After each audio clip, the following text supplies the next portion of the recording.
What's going on, guys? Kyle's Garage here, back with another video. Today we're going to be installing a trunk release switch, solenoid, button, whatever you want to call it, on my 1986 Cutlass here.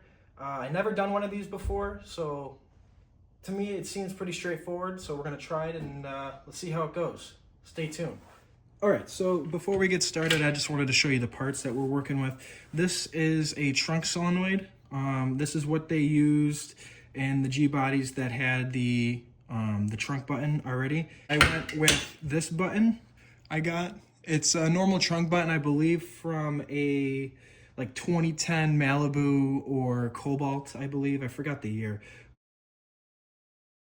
But I got this little bracket here that I'm going to show you where I want to anchor it to, and we'll see if this works. But you can see that there's two pins. I'll explain what the pins mean as we get on with the video, but it's pretty simple. It's a one wire setup here. This goes to the fuse block, which I'll show you again later on, and then it grounds itself out. So when you bolt this up to the actual trunk, it grounds itself out, and then it just gets one power wire to the switch, and that's pretty much it. So we're gonna get into it, and I'll show you how to start it. All right, hopefully I don't get in the way of any of the light here, but this is kind of what we're working with here.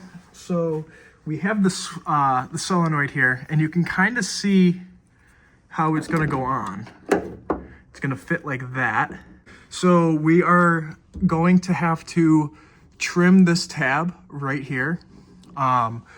So the switch can actually move the solenoid and then release the trunk. So we're gonna cut this out right here, and then we will go from there. Okay, so as you can see here, I cut that little tab off, and I also sanded that down because this is where, like I said before with the one wire, this is where it's gonna ground to itself. So I ground that down just to get bare metal for a better ground. I cut this piece out, and I also locked the trunk so I could show you how the actuator will work. The actuator has an arm that moves this way. So when you hit the button, right now it's locked. When you hit the button, it would move this up and it will release the trunk. So kind of in a nutshell, that's how it works. Just when you hit the button, it pops that out, and that's pretty much it. So let's move on to the next part. All right, so I installed it right here. Everything's on. I put a bolt through there and out the back just to hold it securely. It does go on this little hook right here. So you want to make sure that it's on and in the right spot before you bolt everything down. I'm going to mess with these wires, but first I'm going to show you where I'm going to be installing the button, and also where I'm going to be getting the power from. So stay tuned, and we'll get to that. I am under the glove compartment on the passenger side kick panel area. We have installed this fuse block I got off of Amazon. As you can see, it says ignition powered. So this is where I'm going to be tapping into to get the power from power to the solenoid. It will only work when the key is forward or the car is running. It will not work when the car is off. I'm going to show you guys where I'm going to run my wires and how. But this is where I'm going to tap off of. I'm going to go into one of these with a fuse.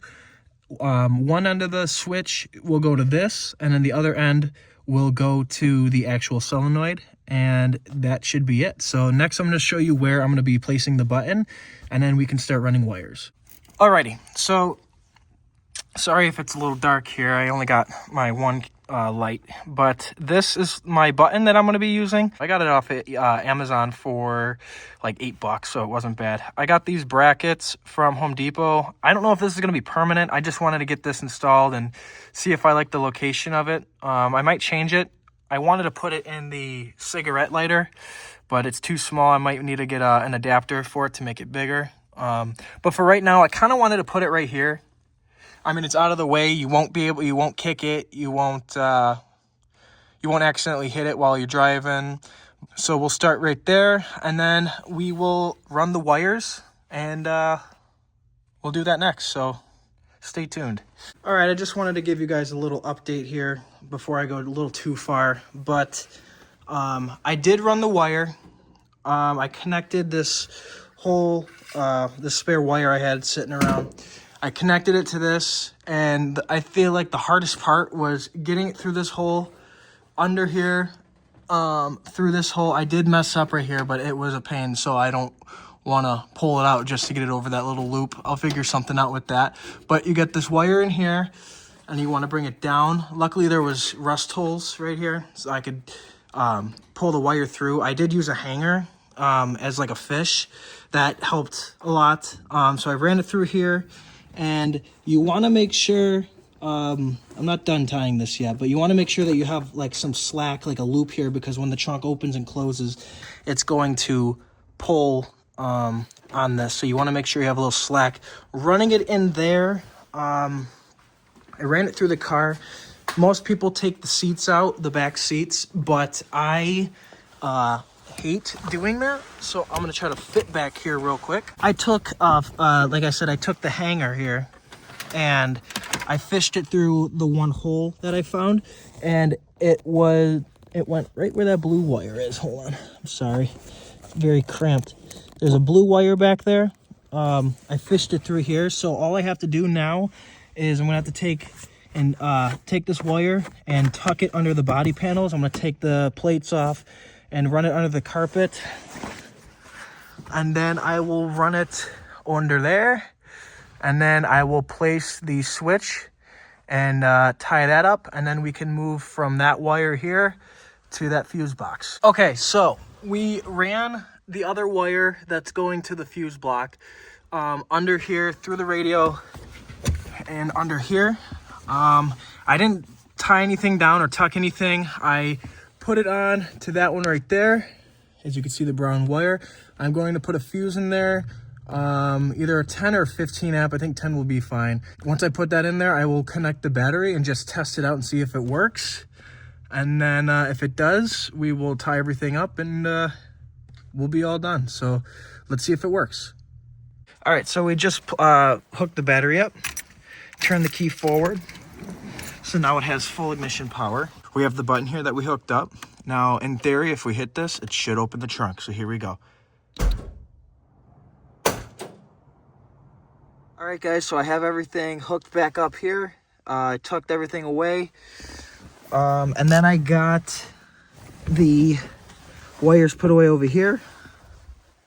So right here's the button. If you put the keys in, this button will pop the trunk, and there we go. But with that being said, if you guys like the video, please like, subscribe, comment down below what you think I should do next to this thing. I want to keep upgrading it and keep making videos about it. So if you guys have any ideas, please let me know, and I'll get back to you. Thanks for watching.